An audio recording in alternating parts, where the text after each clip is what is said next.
Hi, I'm Father Mike Schmitz, and you're listening to the Bible in a Year podcast, where we encounter God's voice and live life through the lens of Scripture. The Bible in a Year podcast is brought to you by Ascension. Using the Great Adventure Bible timeline, we'll read all the way from Genesis to Revelation, discovering how the story of salvation unfolds and how we fit into that story today. This is day 10, so let's get started. Today we'll be reading from Genesis chapter 20 and chapter 21. We'll also be reading Job chapter 9 and chapter 10, and we'll dip back into Proverbs chapter 2, verses 6 through 8. As you know, the Bible translation that I'm reading is the Revised Standard Version, Catholic Edition. I'm using the Great Adventure Bible from Ascension. It's just fantastic with all the notes, especially as we journey through like the narrative books and like how everything fits together. There's some fantastic notes in the Great Adventure Bible from Ascension that is just super helpful. Also, if you have, regardless of what Bible you are using, if you want a Catholic Bible in a Year reading plan so you can see it and follow along, like know what's coming up in the future, you can visit ascensionpress.com/Bible in a Year. For this podcast, you can probably subscribe. That way you'll get an alert every single day when this podcast gets uploaded, and also for more alerts. If you want to sign up for our email list, you can text the word Catholic Bible. It's really two words, but we combine them together, all one word, Catholic Bible, to the number 33777. As I said, today we're going to be reading Genesis chapter 20 and chapter 21, the story of Abraham and Sarah at Gerar, the birth of Isaac, and the dramatic story of Hagar and Ishmael. Genesis chapter 20, chapter 21. From there, Abraham journeyed toward the territory of the Negev and dwelt between Kadesh and Shur, and he sojourned in Gerar. And Abraham said to Sarah his wife, "She is my sister." And Abimelech, the king of Gerar, sent and took Sarah. But God came to Abimelech in a dream by night and said, "Behold, you are a dead man, because of the woman whom you have taken, for she is a man's wife." Now Abimelech had not approached her, so he said, "Lord, will you slay an innocent people? Did he not himself say to me, 'She is my sister'? And she herself said, 'He is my brother'? In the integrity of my heart and the innocence of my hands, I have done this." Then God said to him in the dream, "Yes, I know that you have done this in the integrity of your heart, and it was I who kept you from sinning against me. Therefore I did not let you touch her. Now then, restore the man's wife, for he is a prophet, and he will pray for you, and you shall live. But if you do not restore her, know that you shall surely die, you and all that are yours." So Abimelech rose early in the morning and called all his servants and told them all these things, and the men were very much afraid. Then Abimelech called Abraham and said to him, "What have you done to us? And how have I sinned against you, that you have brought on me and my kingdom a great sin? You have done to me things that ought not to be done." And Abimelech said to Abraham, "What were you thinking of, that you did this thing?" Abraham said, I did it because I thought, there is no fear of God at all in this place, and they will kill me because of my wife. Besides, she indeed is my sister, the daughter of my father, but not the daughter of my mother, and she became my wife.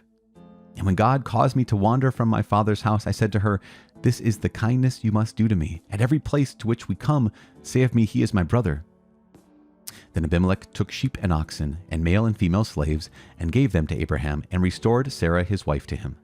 And Abimelech said, 'Behold, my land is before you. Dwell where it pleases you.' To Sarah he said, 'Behold, I have given your brother 1,000 pieces of silver. It is your vindication in the eyes of all who are with you, and before every one you are righted.'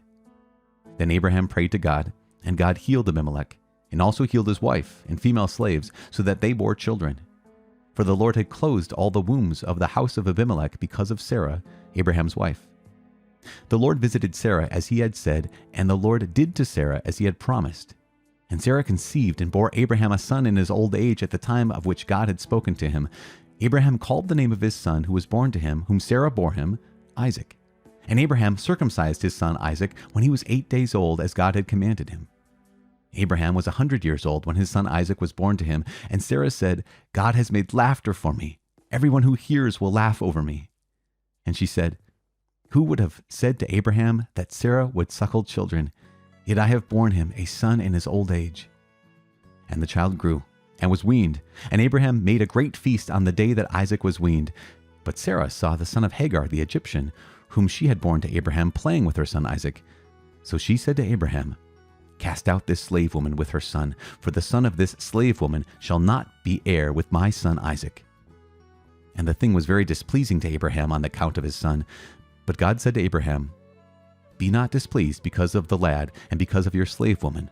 Whatever Sarah says to you, do as she tells you, for through Isaac shall your descendants be named. And I will make a nation of the son of the slave woman also, because he is your offspring."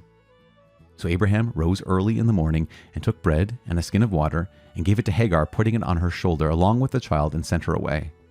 And she departed and wandered in all the wilderness of Beersheba. When the water in the skin was gone, she cast the child under one of the bushes. Then she went and sat down over against him a good way off, about the distance of a bow shot, for she said, "Let me not look upon the death of the child." And as she sat over against him, the child lifted up his voice and wept.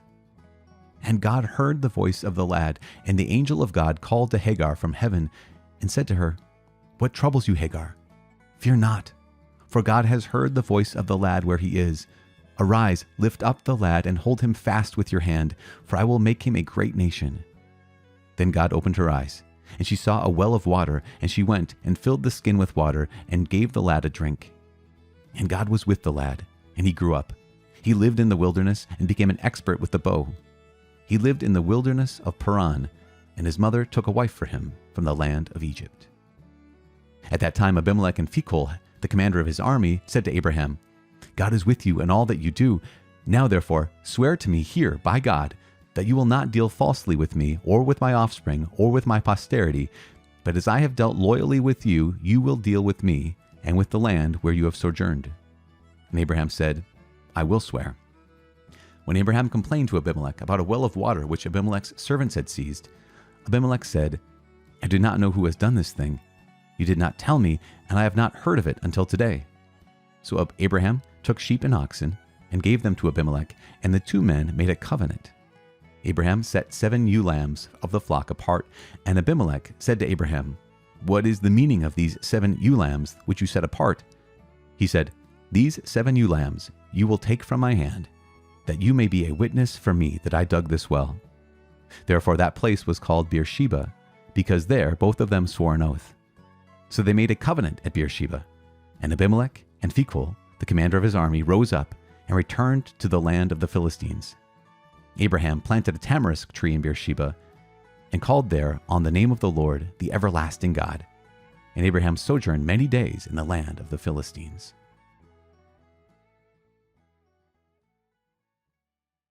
Job chapter 9 and chapter 10. Job replies to Bildad. Then Job answered, "Truly I know that it is so, but how can a man be just before God?